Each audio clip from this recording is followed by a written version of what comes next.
The Adventures of Sam Spade, Detective. Brought to you by Wild Root Cream Oil Hair Tonic, the non-alcoholic hair tonic that contains lanolin. Wild Root Cream Oil. Again and again, the choice of men who put good grooming first.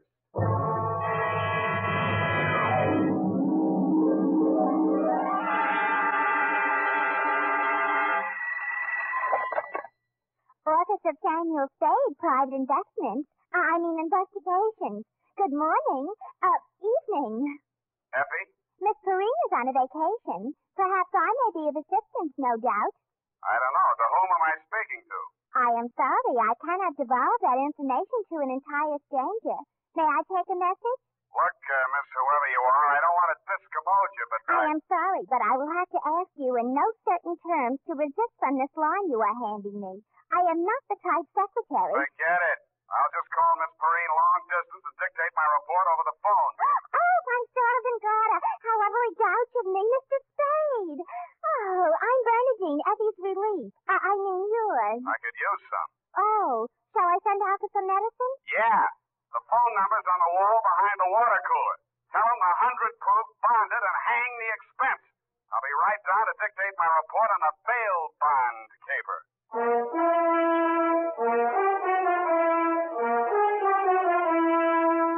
Dashiell Hammett, America's leading detective fiction writer and creator of Sam Spade, the hard-boiled private eye, and William Spear, radio's outstanding producer-director of mystery and crime drama, join their talents to make your hair stand on end with the adventures of Sam Spade.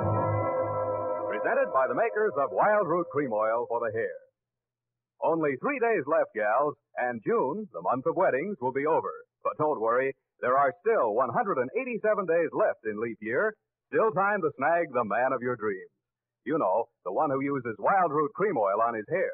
He and millions of other men use Wild Root Cream Oil daily because Wild Root Cream Oil grooms the hair so neatly and naturally, relieves dryness, and removes loose dandruff. Any smart man who wants to look smart always insists on Wild Root Cream Oil Hair Tonic. Again and again, the choice of men who put good grooming first. And now, with Howard Duff starring as Spade, Wild Root brings to the air the greatest private detective of them all in the adventures of Sam Spade. Oh,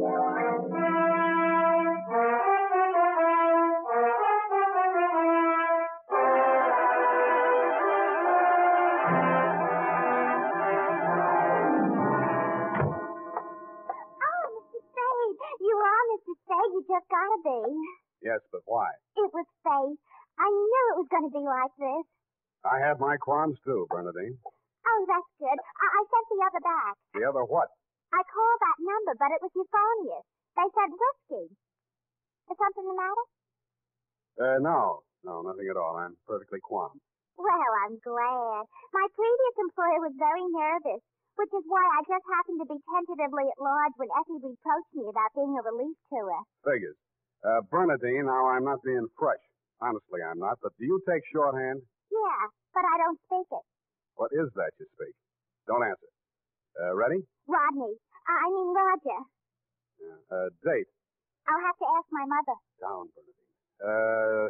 Date, June 27, 1948, to Miss Effie Perrine, care of Perry's Lodge, Kanab, the Pearl of the West, Utah. What? Oh, wrong letter. I'll get to that later.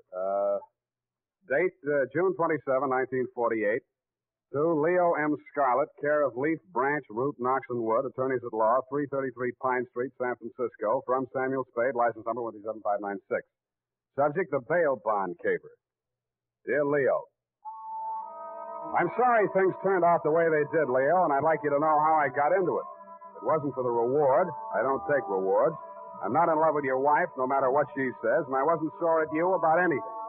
I was just sitting in my office, minding my own business, when the door opened, and Vivian walked in. She looked every bit as beautiful as she did when she lived under me in Ma Tuttle's boarding house in 41. In fact, I didn't recognize her until she slithered out of her mink. Hello, Sam. Surprised to see me? Yeah, but I'm trying not to show it. What's on your mind? Is that all you've got to say to me, Sam? Well, you're here on business, aren't you?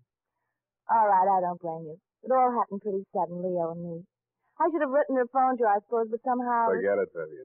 Now, what do you need a detective for? You, thinking of divorce already? Oh, please don't, Sam. If it was a mistake, I'm the one who has to live with it. And I made up my mind when I married Leo. This time it's for keeps. No matter what. Mm-hmm. What's the what? He's in trouble, Sam. Well, that's nothing new. No, this time I don't think it's his fault. When Leo went legit, he meant it. What's he say he's doing now? He's a bail bond broker. Judging from your new look, I'd say he's a success. Sam, a man called him on the phone today. I answered.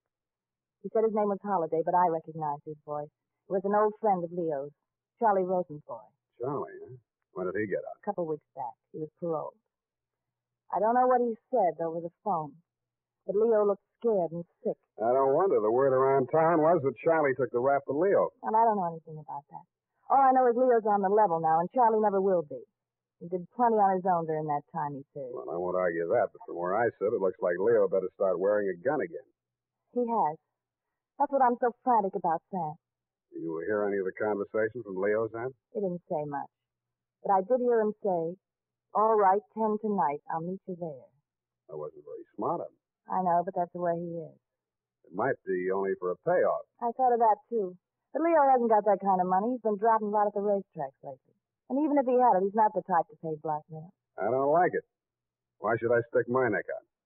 Why did you have to come to me anyway? 'Cause I trust you, Sam. I know you were jealous of Leo. I was?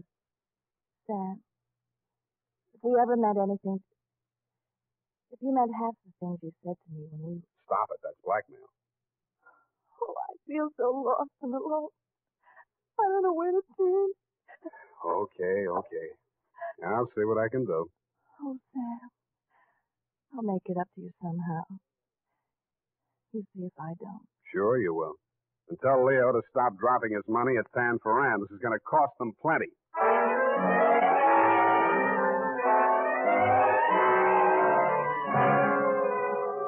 Vivian had said that your rendezvous with Charlie was scheduled for 10 in the p.m. and that you were too upset to go to work that day, so you'd be at home, 1246 Dunbar.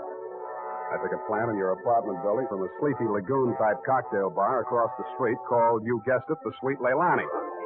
Your wife joined me, and after a while, we got around to talking. At least she did. I bet you can't guess what I'm thinking about. Huh? Listen, Sam. You remember that night we drove to Half Moon? Spade. Oh, you do remember. Oh, we used to do the craziest things. I should have married you, Sam. Please, not while I'm drinking. You know what? The trouble with cooks, they have to work day and night. Yeah. Hey, you're not listening. No, but everybody else in the place is. Let's talk about you, Sam. Did I ever tell you how I met Leo? No, and please don't. And then he opened a bucket shop. You know what a bucket shop is? Yeah. It's stockbrook. Brokerage. Yeah, that's right. Only it's crooked. That was the first business Leo started when he went legit. Mm-hmm. He had to shut it down on account of those securities somebody was always stealing out of the safe. Were they insured? Yeah, but they wouldn't renew his policy.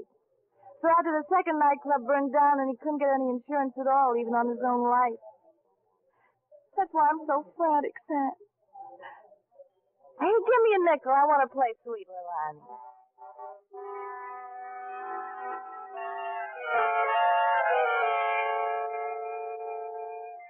50 nickels, and 2 hours later, Sweet Leilani broke under the strain, so we had Princess Papuli till even that gave out, and were starting on the Hawaiian war chant when she disappeared through a door marked Wahine, Hawaiian for powder room, and never came back. Around 9:45, I mumbled something to the bartender about the lady will pay, put on my smoke glasses, and strolled out and across the street. You came out of the building a couple of minutes later. You led me a zigzag course up Merchant Street to Salon, across Salon to Commercial, down Commercial to Drum, and made a lateral pass over Drum back to Dunbar. Your destination, I'd never have guessed it, was the Sweet Leilani. Happily, they were not playing Sweet Leilani. It was very, very quiet. The regular customers had taken a powder, and I didn't blame them. In the new crop at the bar, I counted 10 broken noses, at least 5 broken paroles, assorted knife scars, and 4 pairs of cauliflower ears, and 1 maverick. You slid into a booth at the end of the bar, took the gun out of your shoulder holster, and laid it down on the table in front of you. I walked over, turned it around so it was pointing at the jukebox instead of me, and sat down. Some other time, Spade. Some other time I drink with you. I'm waiting for a friend. Why the gun? You selling it to him? Maybe I give it to him. Go on, you drink at the bar. It's kind of crowded. Looks like Charlie Rosenfoy's old mob. Who are they gunning for? You or Charlie? Why don't you ask them? What are you drinking, Leo? I was with that bottle all day. Got a bad taste. Do me a favor, Spade. There's a bar 2 doors down the street. Go drink there. There's my friend coming in the door. Any friend of yours is a friend of mine, Leo. Look, Spade. Hello, Leo. What's the matter? You bring a bodyguard to meet your old friend Charlie? This shamus threw his weight in here. I didn't ask him. I don't need him. Huh. That sounds like the old Leo Scarlatti I used to. The name is Scarlet. Oh, pardon me. I've been on the rock for so long, it's hard to catch up on all the changes. There's been a war, Charlie. Anyone tip you to it yet? You got a smart bodyguard, Leo. Let's talk. Let's go somewhere else and talk. I like it here. Okay, we start. How come you tipped the mob we were coming here? You promised you wouldn't. Like the shamus, they got to drink somewhere. All right, say what's in your mind and I'll go. Yeah, and if you don't mind, I think I'll do my drinking at the bar.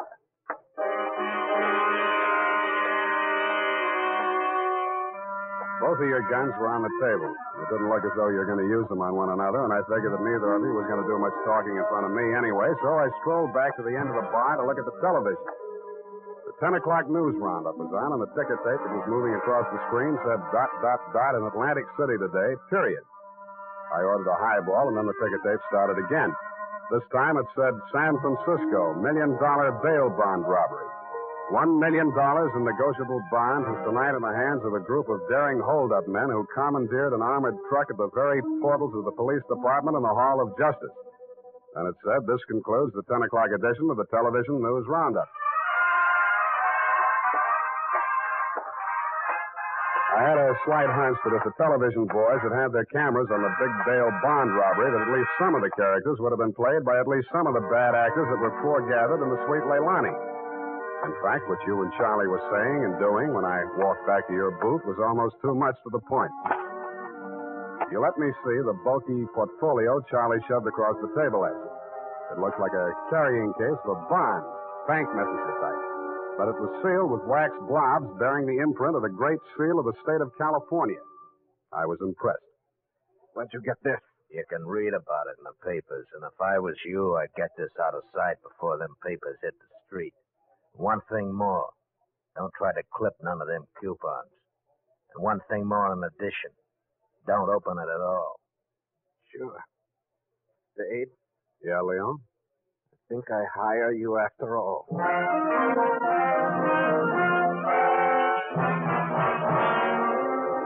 I took the job and you handed me the portfolio. Outside, we flagged the taxi and you gave the driver an address on Portsmouth Square. Your office, I hate to remind you, was behind one of a bunch of neon-lighted storefronts across from the Hall of Justice. The sign on the door said, press the button and let freedom ring any hour, day or night. The only bell in sight was a stop-press-type burglar alarm. You unlocked the door and we went in. You paused in front of a big green safe with a combination lock and started twirling the knob. The tumblers clicked into place. I picked up an inkwell and waited for the safe to open. All right, Spade, give me it. I did, with both hands. With my left, I handed you the portfolio, and with my right, I pitched the inkwell at a well-wired slab of plate glass window. When the burglar alarm went into action, so did you. You dropped everything and were out of the door and out of sight before you could say, let freedom ring. While I was waiting for the cops to arrive, I helped myself to a $500 bearer bond I found lying loose in your safe. I had a feeling I might be needing some bail myself.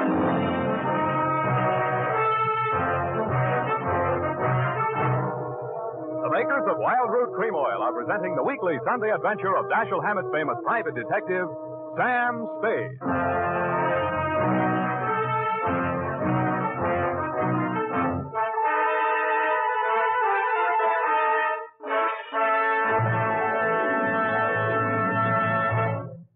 Here's important news on good grooming. If you want the well-groomed look that helps you get ahead, socially and on the job, listen. Recently, thousands of people from coast to coast who bought Wild Root Cream Oil for the first time were asked, how does Wild Root Cream Oil compare with the hair tonic you previously used? The results were amazing. Better than 4 out of 5 who replied said they preferred Wild Root Cream Oil. And no wonder. It gives you the advantages that men consider most important.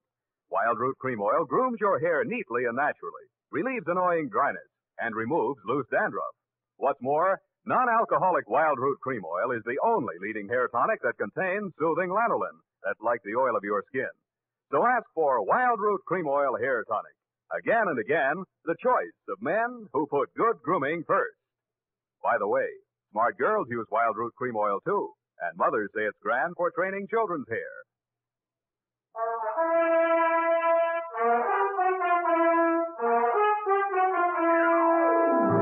And now back to the bail bond capers. Tonight's adventure with Sam Spade.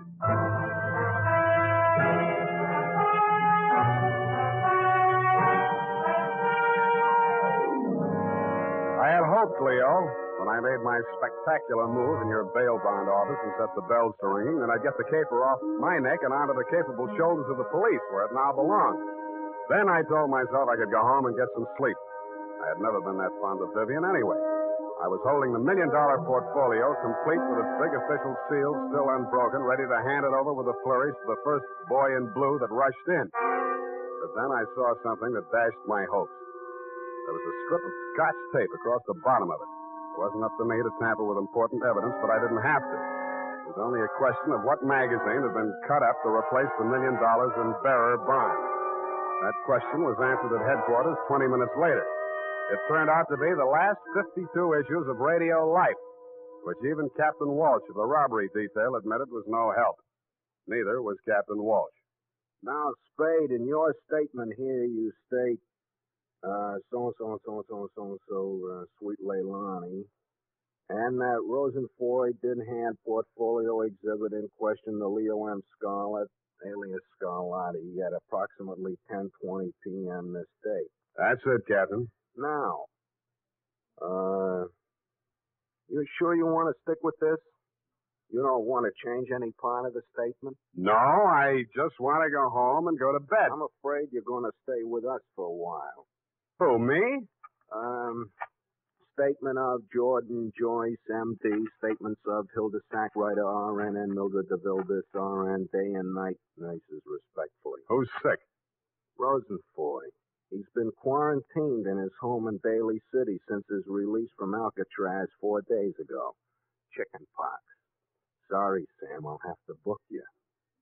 You sure you don't want to add anything to that statement? Only this.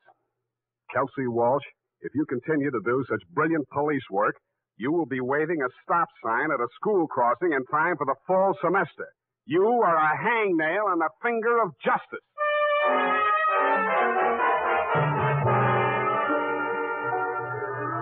I thought I had been courteous and cooperative, but even so, it was the middle of the afternoon by the time they set my bail. $1,500. That made it light. But I hadn't had time to hang the curtains in my cell when I got even worse news. My bail had been posted by who? Vivian, a banana peel, and the steps of progress. She met me outside. Well, aren't you going to thank me? What for? Getting me in jail or getting me out? Getting you out, of course. It was all the money I had in all the world. Leo's money was impounded, you know. But, Sam, when I thought of what you and I once meant to each other, maybe we still... Yeah. Well, you'll get your money back. I'm not really guilty. Oh, I know that. What else do you know? I guess it's safe to talk. Leo phoned me today. Where is he? He wouldn't say. Some pay station. He kept putting in nickels. Sam, you've got to talk to him. You've got to convince him it's best to give himself up. Now you're beginning to make sense, sweetheart. But how can I get to talk to him? I've arranged it. He's to meet us at the Club Leilani. You know, where we had our reunion yesterday. That place on Dunbar? Yeah. Oh, that's great. A crowded saloon less than a block from the police department. Besides, the place has lousy memories for me. By the way, did you ever get out of the ladies' room? If you don't mind, I'd rather talk about something else. Okay, let's talk about how do we bring this big secret meeting off in a crowded cafe. Is Leo coming in a false beard? You really think I'm stupid, don't you? I didn't say so. Well, it so happens that the place is closed on Tuesday. See that sign in the window? Closed Tuesday? Mm-hmm. Now, how do we break in? I was counting on you. You're a detective. Can't you use a grass key or something? Did you say that bail bonds you bought for me was all the money you had in the world? That's the truth. Then get ready to forfeit it. It's a risk I've got to take. You've got to take. Sam, please, if we ever met anything... Yeah, I know. Half Moon Bay. But sometimes I wish we hadn't been childhood sweethearts. Wait here. I'll case the alley.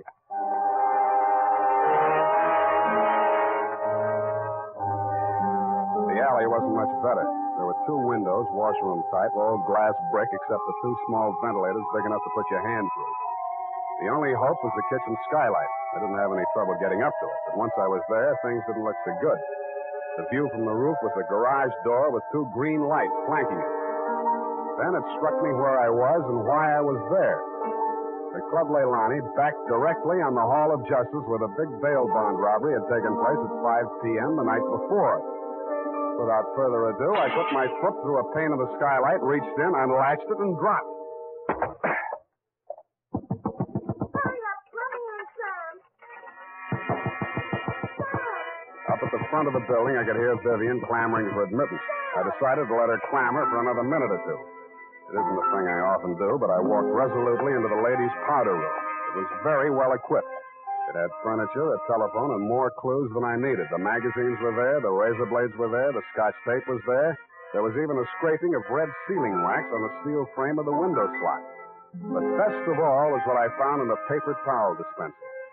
I lifted it out and moved it next door to the men's washroom. Then I let her in. What kept you so long? You'll spoil everything. I was afraid you'd... Here comes your husband. Come on, let me in. What happened, Leo? You're early. Any objections? I just got itchy, that's all. How are you, baby? Don't, Leo. I'm so nervous. Strained. What are we going to do, baby? What's Spade going to do for us? Tell him, Sam. I'll leave you two alone to talk it out. I'll freshen up a little. Haven't had my face on all day. Poor kid. Well, Spade, let's have it. Yeah, she's right, Leo. I can do a lot for you. But you've got to do something for me. Spade, this is level. I never saw those bonds. I know that. Then what are you after? The truth. It's the only thing that can save you, and if you take this rap, I take it too. I'm in clear up to my neck. Okay. Charlie Rosenfoy came around to Vivian and made her this proposition. He was going to pull this bail bond job and plant the goods on me to get even for the rap he thought he'd taken for me. Vivian pretended to play along with him, only she got hold of the package long enough to take the bonds out and put the old magazines in instead. Yeah? The idea was the mob would think Charlie had double-crossed them, taken the goods for himself, and delivered a phony packet to their banker, which was supposed to be me. Sure. Only you had to get smart and set off that burglar alarm. Now I'm getting the squeeze on all sides. The mob, the law, Charlie are all gunning for me at once. Don't worry about the mob and the law, and don't worry too much about Charlie. What are you driving at? That'll be him now. Who tipped him I was here? Get back in the corner. It's dark in here. They'll never see you. I'll take care of it. All right. Hello, Charlie. Oh. Come on in. Oh! Good boy, Spade. Get his gun. You're my friend. Sure, I'm your friend. Come here. Yeah, sure, Spade. Pleasant dreams, fellas. Now I act. Hey, Charlie! No, Leo!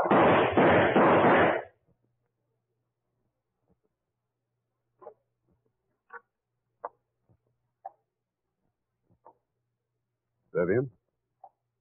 Sam? That you? Yeah. The last of your boyfriends. You mean Leo? Charlie? Yeah. They just knocked each other off. Oh, Sam. I can't see. Dark. Where are you? Right here in front of the jukebox. You sure? Hope to die.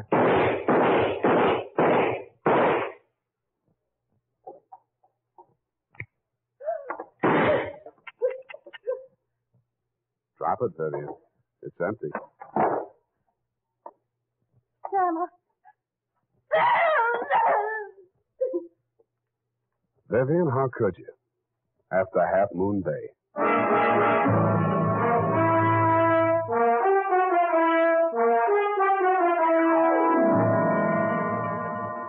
I'm sorry I had to knock you boys out, Leo, but better lumps than bullet holes, eh?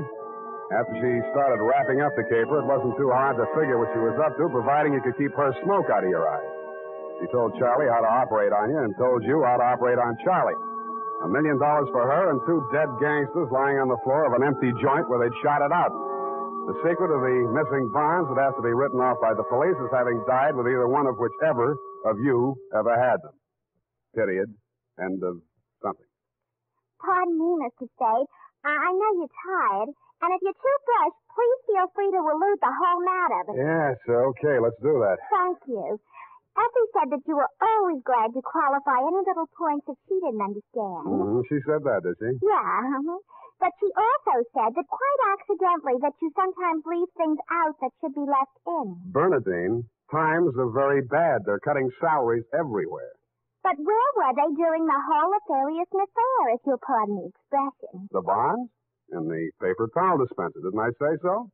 Oh, that's what you moved to the men's. But how did they get there? In the Walreenies, if you'll pardon the expression. Simple. When the thieves whizzed through the alley after the heist, Vivian had her well-manicured little lunch hook thrust through the window slot to receive them. Oh, that's how the red sailing wax got there. Bernadine, you're spectacular. Now go and type this up. You're making me nervous.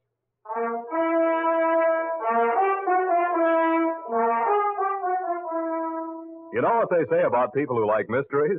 Once a mystery fan, always a mystery fan. And that goes for hair tonics, too. Once a Wild Root Cream Oil fan, always a Wild Root Cream Oil fan. Just try it and you'll see what I mean.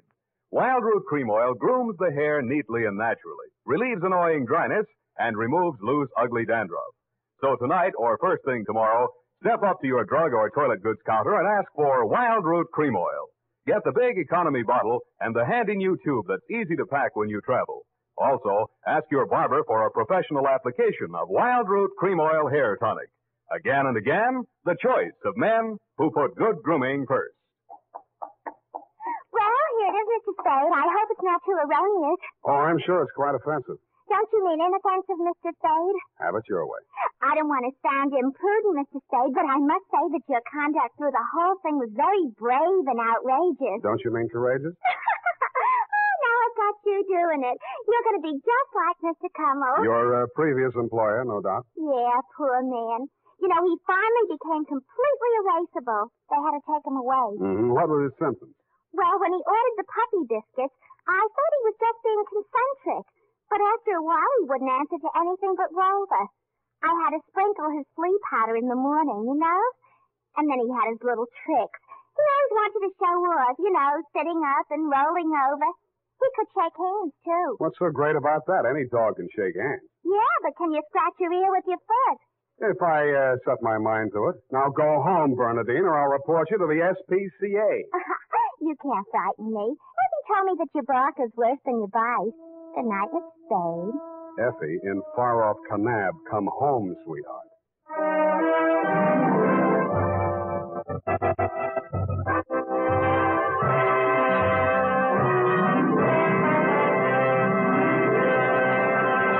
The Adventures of Sam Spade, Dashiell Hammett's famous private detective, are produced and directed by William Spear. Sam Spade is played by Howard Duff.